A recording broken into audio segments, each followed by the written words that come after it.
Hi students, thanks for watching Edupedia Word videos. My name is Niyati Seth and the topic for the presentation is biomolecules. I have divided this chapter into two sections, so let's proceed towards the first section of this chapter.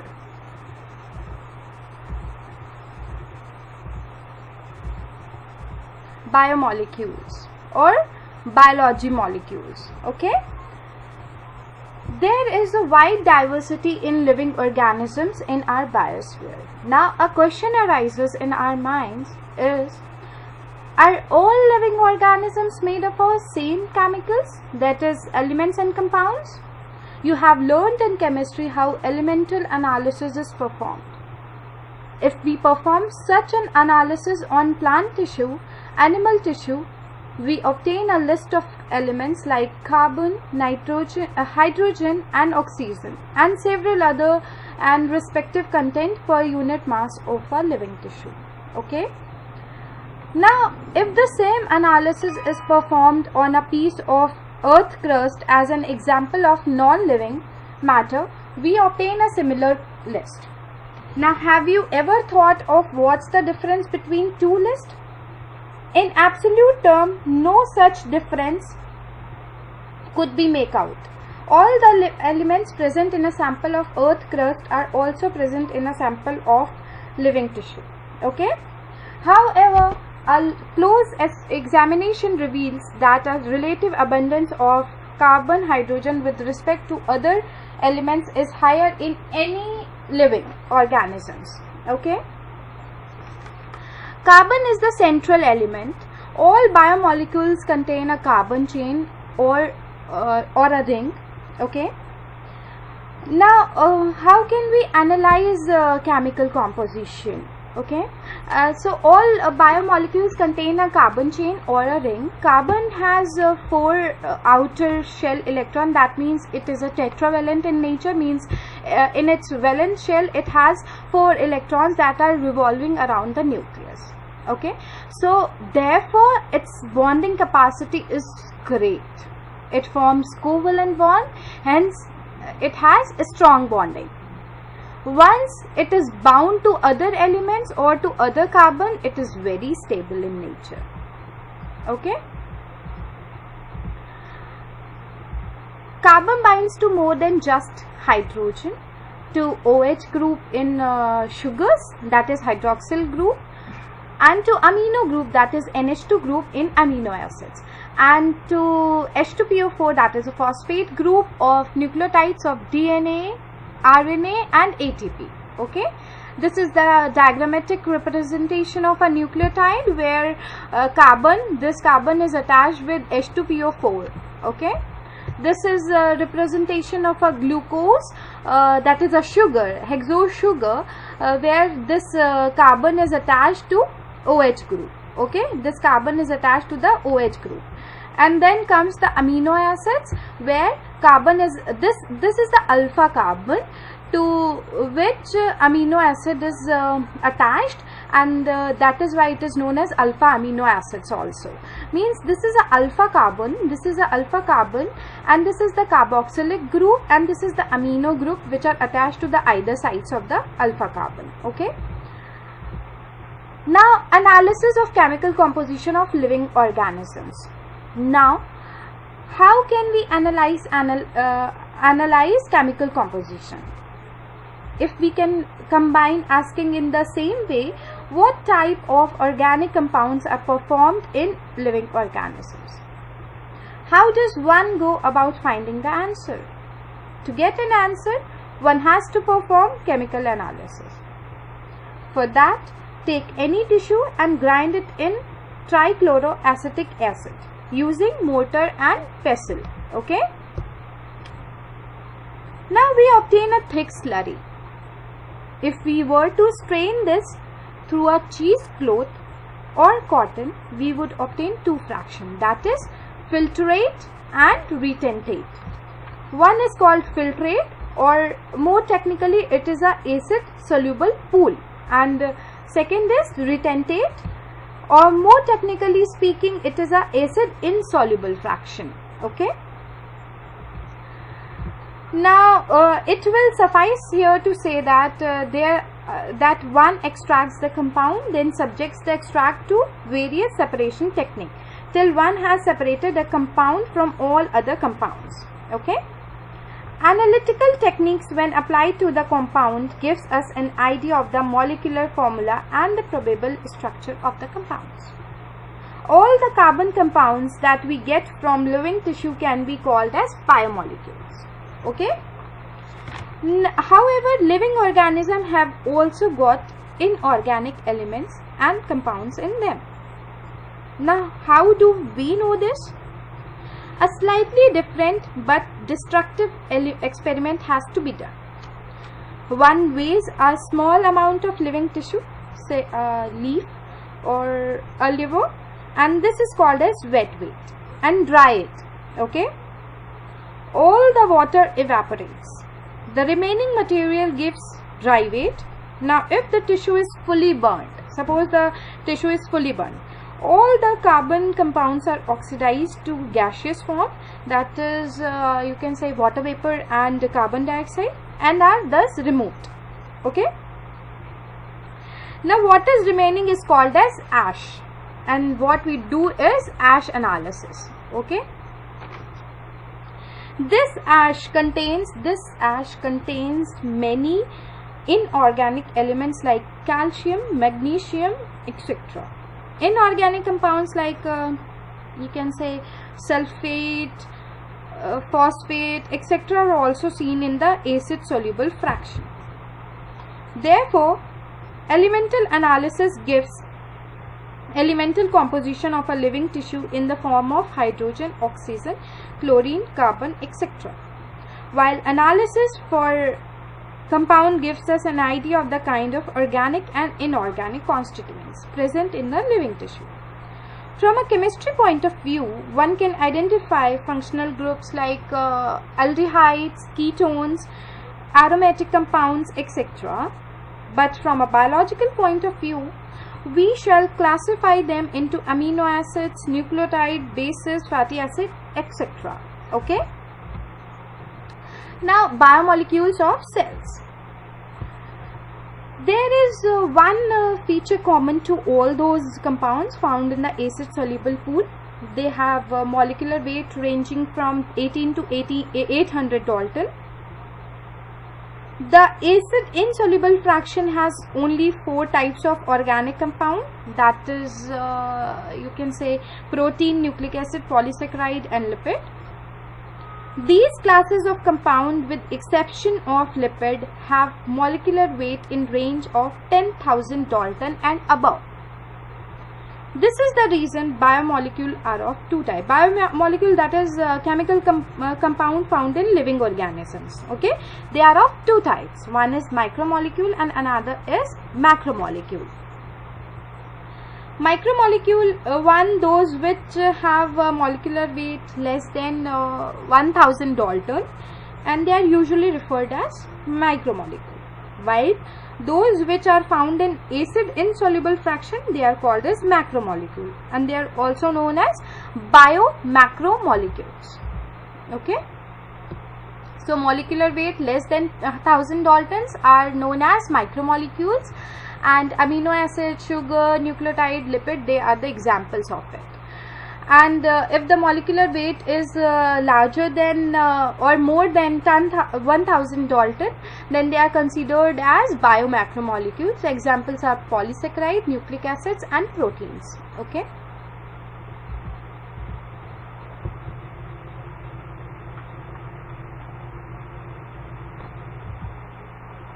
So acid soluble fraction has cytoplasmic compositions, and acid insoluble fractions has macromolecules of cytoplasm and cell organelles. Okay, this is the component and the percentage ratio. Water is present around 70 to 90% in the cell, and protein around 10 to 15%.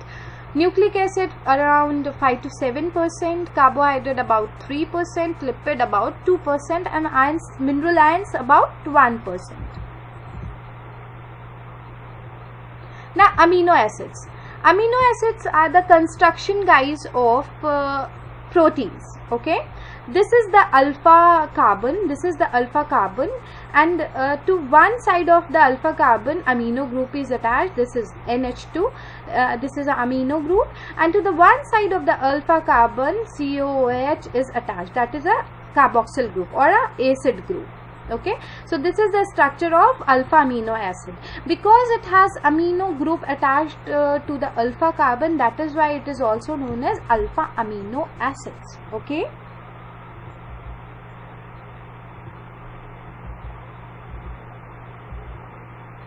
so if we were to suffice that, then amino acids are the molecular building blocks of proteins. They contain a carboxylic acid group and an amino group on the alpha carbon, and they are ionized in solution. Each contain a different side group, that is R. I'm again repeating that amino acids are organic compounds. They contain an amino group and acidic group as substituents on the same carbon, that is a alpha carbon. Okay, hence they are also called as alpha amino acids. They are substituted methanes. There are 4 substituent groups occupying the 4 valency position.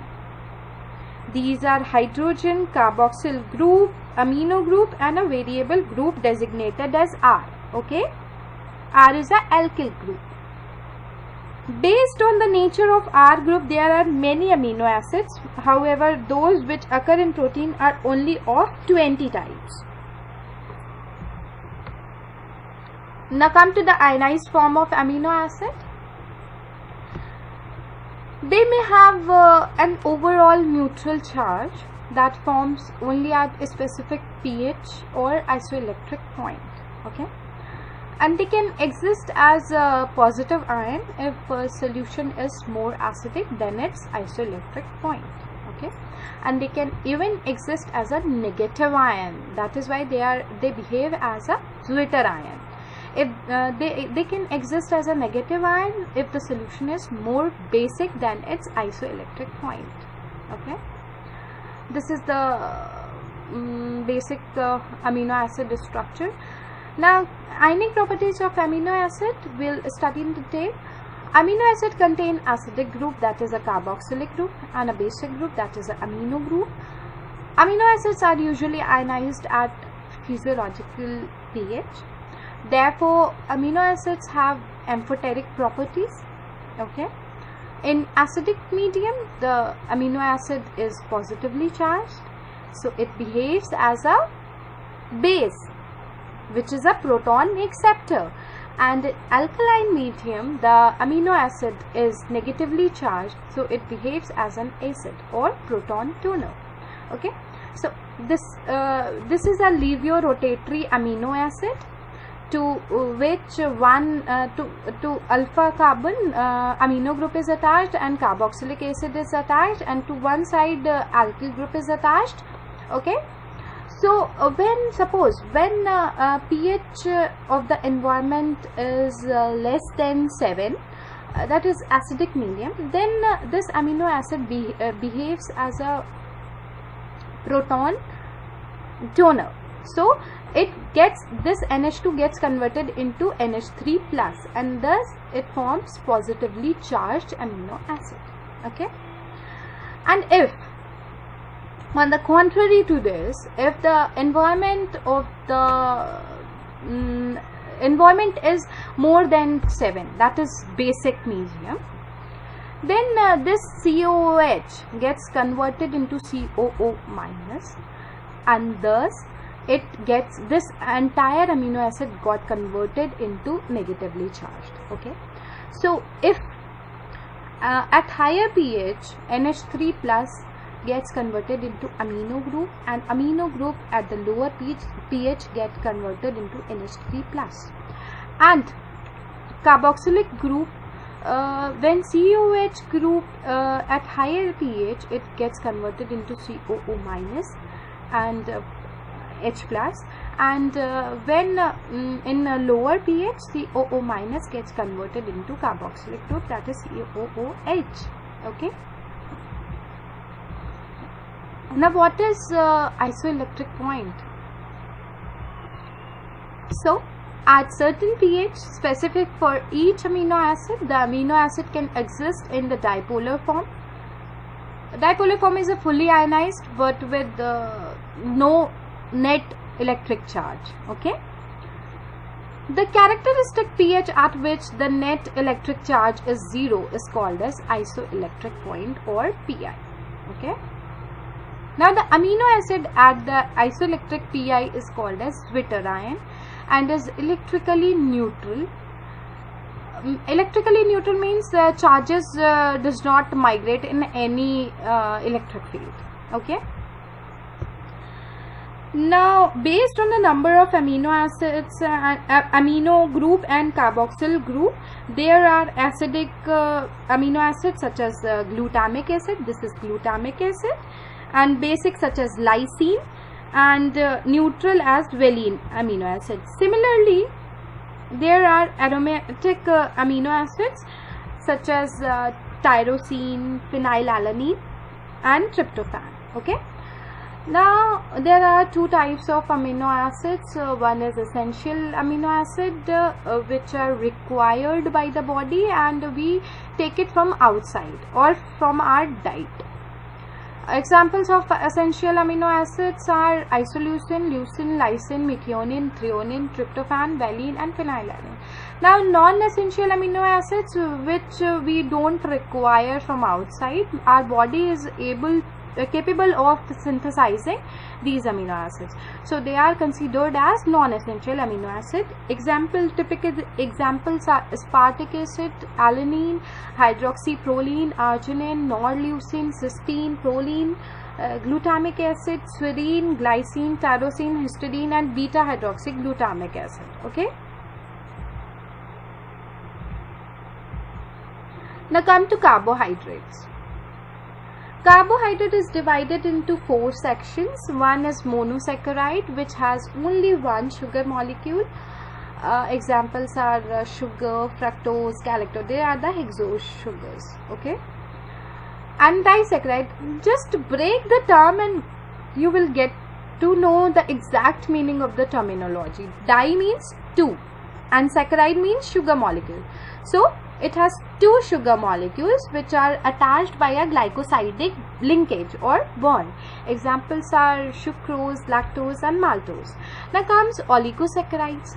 Oligo means less than 10. Always know that. And saccharide, what do you mean by saccharide? Saccharide is sugar molecules. So 2 to 10 sugar molecules are attached by a glycosidic linkage. Examples are raffinose and stipose. Now polysaccharide. Polysaccharide where 10 or more sugar molecules are attached by glycosidic linkages. Okay. Examples are starch, glycogen, cellulose, etc. Now sugars, monosaccharide. Just break the term and you'll get to know the exact meaning.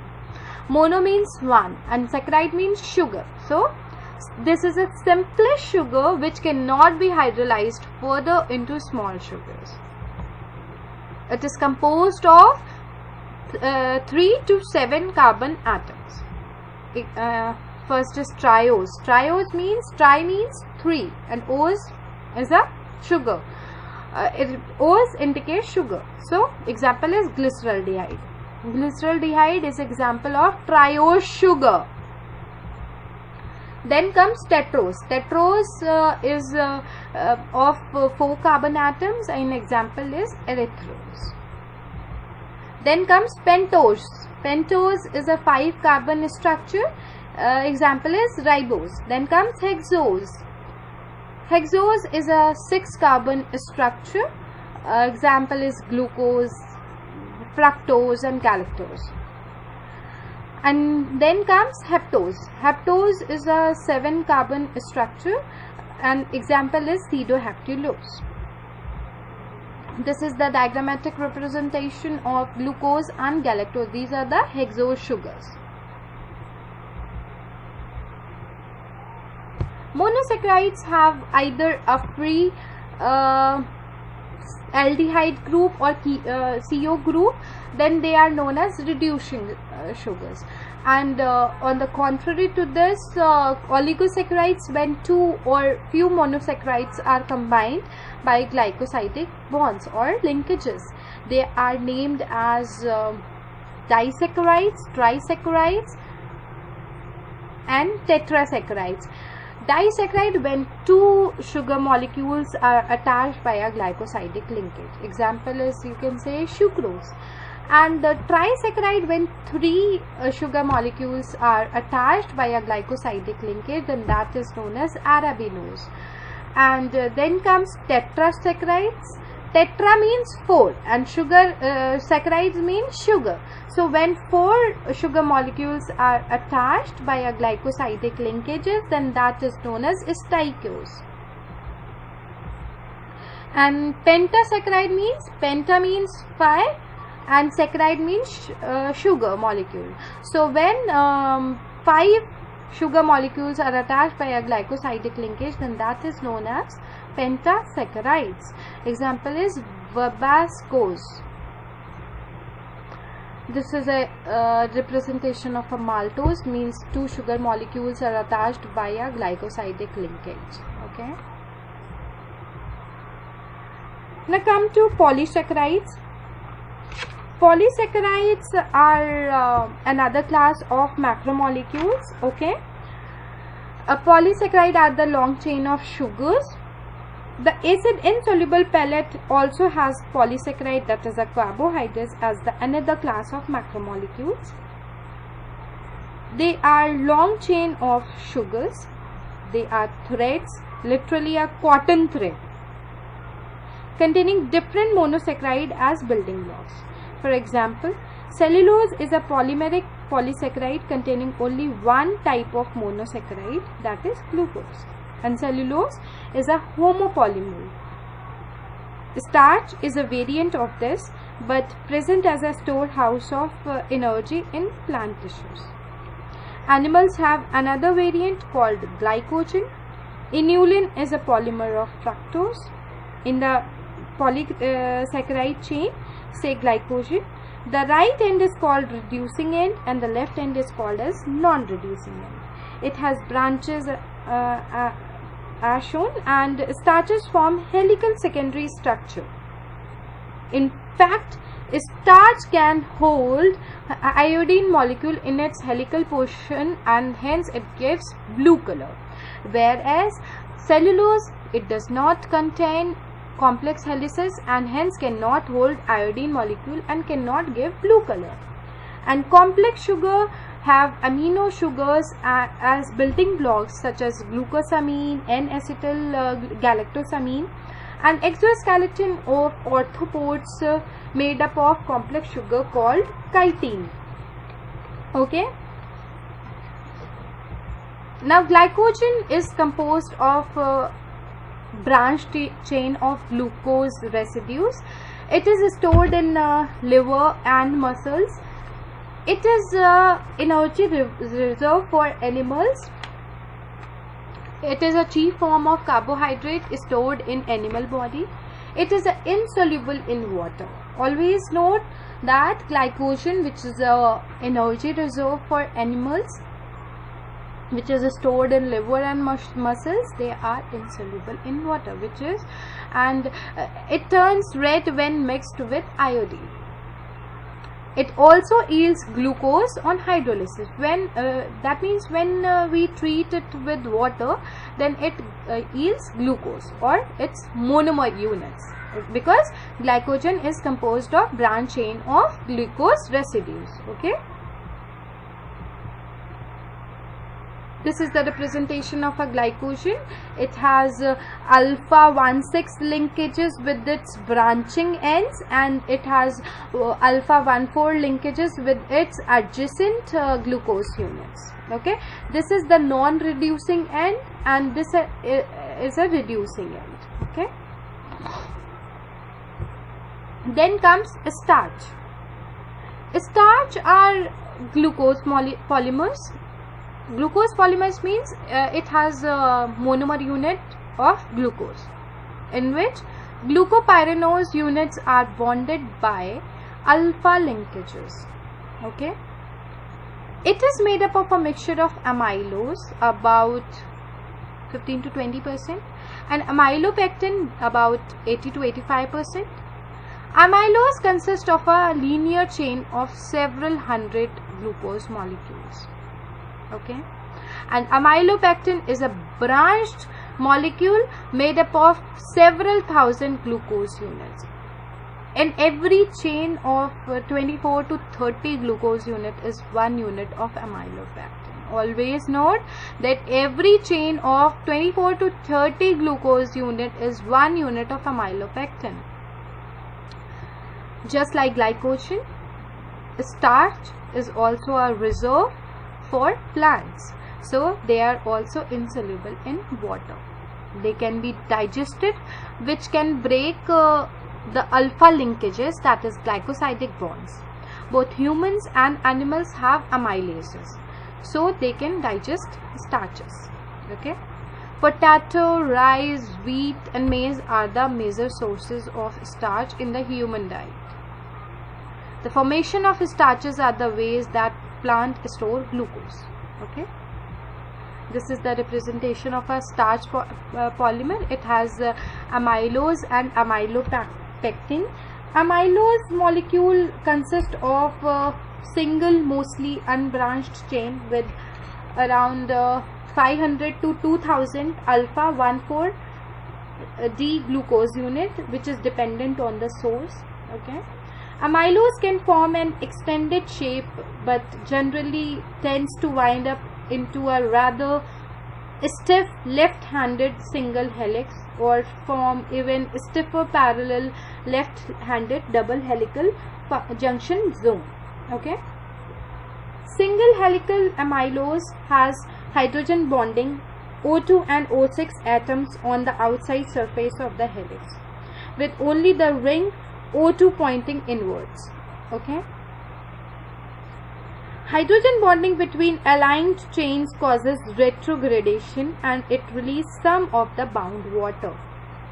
Okay, the aligned chain may then form double stranded crystallizes that are resistant to amylases.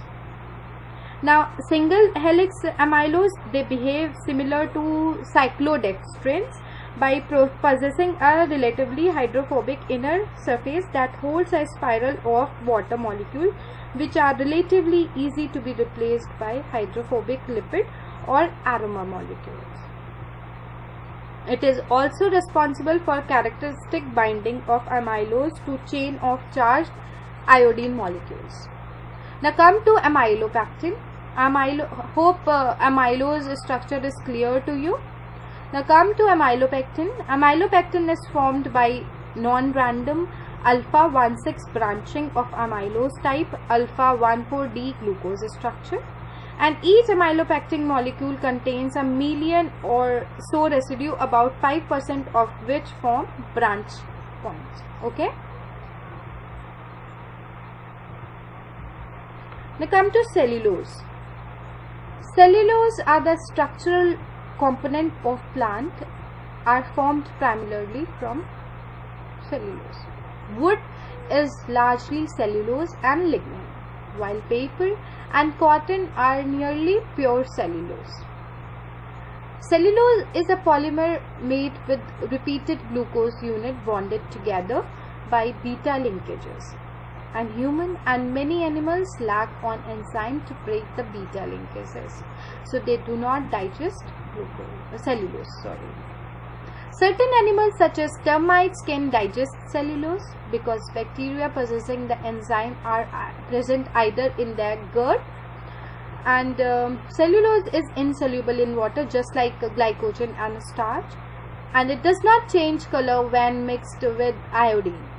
Okay, on hydrolysis means on treating it with water, it yields glucose just like glycogen. It is the most abundant carbohydrate in nature. Always note that it is the most abundant carbohydrate in nature. This is a question that comes often in PMT exams. Now comes the chitin.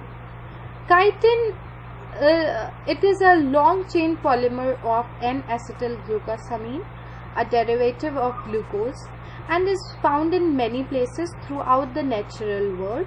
It is a characteristic component of the cell wall of fungi. The exoskeleton of arthropods such as crustaceans. The structure of chitin is comparable to the polysaccharide cellulose, forming crystalline nanofibrils or whiskers. In terms of function, it may be compared to the protein keratin. Keratin is present in hair and nails of humans.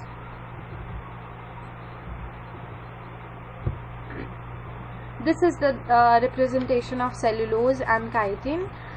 See, in cellulose, in monomer unit, OH are present, and in chitin, in monomer units, NHCOCH3 is present in all the adjacent monomer units.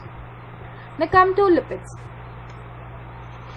Lipids, they are the heterogeneous group of organic compounds, okay?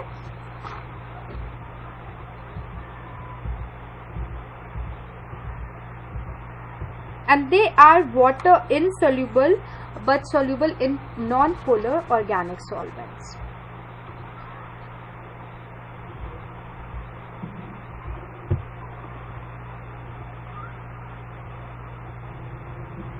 Lipids are relatively insoluble in water. When they are insoluble in water, that means they are soluble in non-polar solvents like alcohols, chloroform and ethers.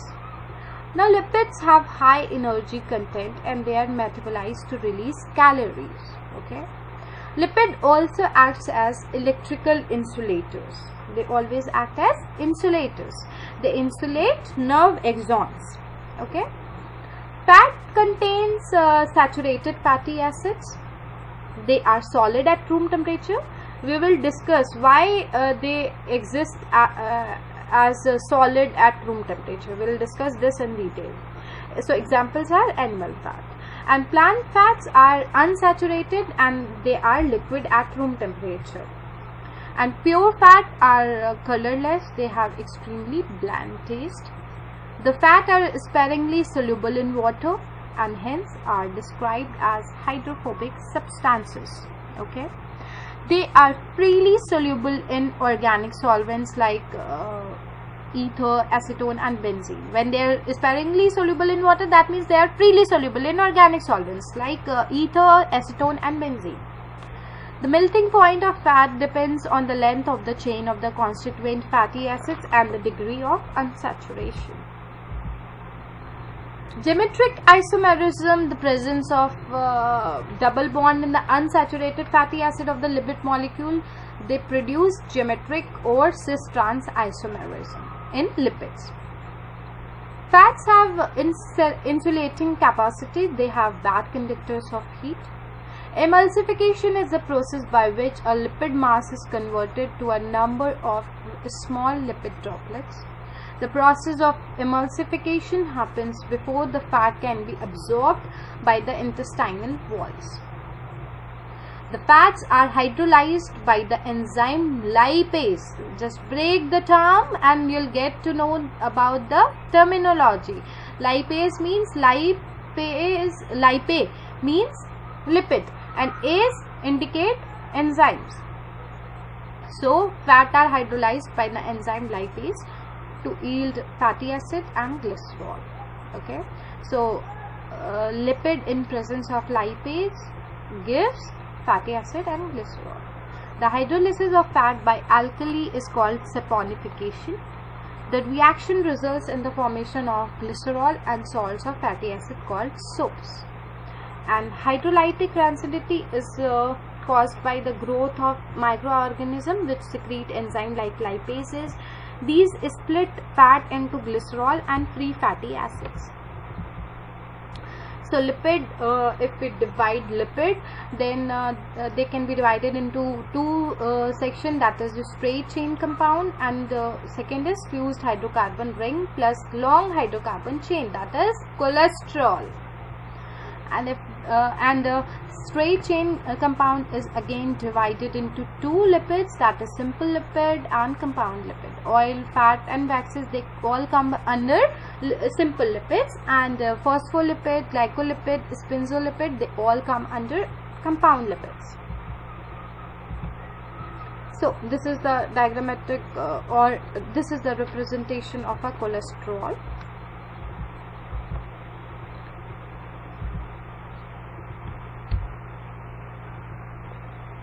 So as I told you that in presence of lipase, lipid gets converted into fatty acid and glycerol. Okay, they could be simple fatty acids too. And a fatty acid has carboxyl group attached to an R group. The R group could be methyl or ethyl or higher number of CH2 group. And for example, palmitic acid has 16 carbons including carboxyl group, and arachidonic acid has 20 carbon atoms including the carboxyl carbon. Fatty acids could be saturated without the double bond and unsaturated with one or more carbon double bonds. Okay, so saturated versus unsaturated fat and diet. Saturated fat raises LDL, that is low density lipoprotein. So they raise LDL cholesterol level in the blood, that is animal fat, dairy, cocoa butter, etc. And unsaturated fat, they leave LDL, that is low density lipoprotein cholesterol, unchanged, but lower high density lipoprotein cholesterol, that is flour and corn oil. Monounsaturated fat leave LDL and HDL level unchanged, such as olive oil, canola oil, peanut oil and avocados.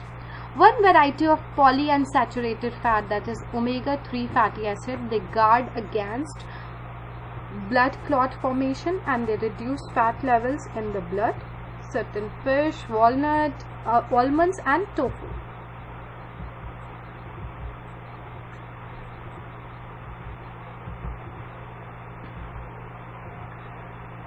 Simple lipid gets converted into fatty acid and glycerol with the action of lipase. So they're formed by the esterification of glycerol with fatty acid, monoglycerides, diglycerides and triglycerides. Okay, they can be monoglycerides, diglycerides and triglycerides. They are also called fats and oil based on melting points. Oils have lower melting point, that is gingerly oil, and hence remain as oil in winters. And fat have high melting point and they remain solid at room temperature, that is butter. And oil have low melting point and remain liquid at low room temperature, that is sunflower oil. Now, why are fats are solid and oils are liquid at room temperature? See, this is the saturated fat and there is no kink in it, and on the contrary to this, unsaturated oil, they have nicks. Okay, they have the nicks molecule that has nicks keeping the fatty acid apart, and as a result oil is liquid at room temperature and fats are solid at room temperature. Phospholipids, when lipids have phosphorylated organic compound, that for example lecithin, grains have sphingolipids. Okay, this is the representation of lecithin. Now, what are the biological importance of lipid? Lipids, fats are main food storage compound and they serve as reservoir of energy. Presence of oil or fat is essential for efficient absorption of fat soluble vitamins A, D, E and K. Subcutaneous fat, they serve as biological insulator against excessive heat loss. And phospholipids are the essential components of the cell wall or cell membrane. Steroids control many biological activities in living organisms, and some enzymes require lipid molecule for the maximum action. Now come to nucleotides. A specific structure of protein inside of our bodies is stored in the set of a molecule called nucleic acid. This is the other type of a macromolecule that one would find in the acid insoluble fraction of any living tissue is the nucleic acid. These are polynucleotides. Together with the polysaccharide and polypeptide, these comprise the true macromolecular fraction of any living tissue or cell. For nucleic acids, the building block is a nucleotide. Okay, a nucleotide has three chemically distinct component. One is heterocyclic compound, a second is a monosaccharide, and third is a phosphoric acid or phosphate.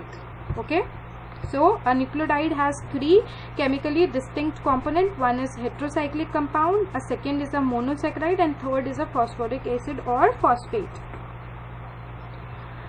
As you notice, the heterocyclic compound in nucleic acids are nitrogenous bases named adenine, guanine, uracil, and cytosine. Okay, these are adenine, guanine, uracil, thymine, and cytosine. Adenine and guanine are substituted purines, while the rest are substituted pyrimidines.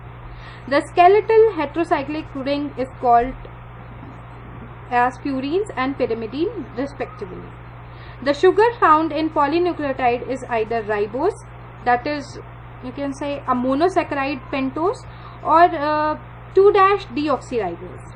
A nucleic acid containing deoxyribose is called as deoxyribonucleic acid, that is DNA, while that which contains ribose is called as ribonucleic acid, that is RNA. Okay. So nucleotide, they are phosphorylated nucleosides, that is adenylic acid, guanylyc acid, and thymidyllic acid, cytidyllic acid, and uridylic acid. And nitrogen base is attached to the pentose sugar, that is, we can say that they are adenosine, guanosine, thymidine, cytidine, and uridine. Okay. When nucleosides are phosphorylated, then they are known as adenylic acid, guanylyc acid, thymidyllic acid, and cytidyllic and uridylic acid. But when N base is attached to the pentose sugar, then they are known as adenosine, guanosine, thymidine, cytidine, and uridine. So when purine and pyrimidine gets attached, then they forms monomer. Monomer, that is nucleotide. Higher nucleotide, they store energy in their higher energy phosphate bonds. When nicotinamide plus riboflavin they combines, then they forms the coenzymes. Coenzymes are the non-protein organic moiety of holoenzymes that we'll discuss in detail in the second section of this chapter. So thank you. This comes to an end. And in the second chapter, we'll be discussing in detail about the macro. And so stay tuned. Thank you.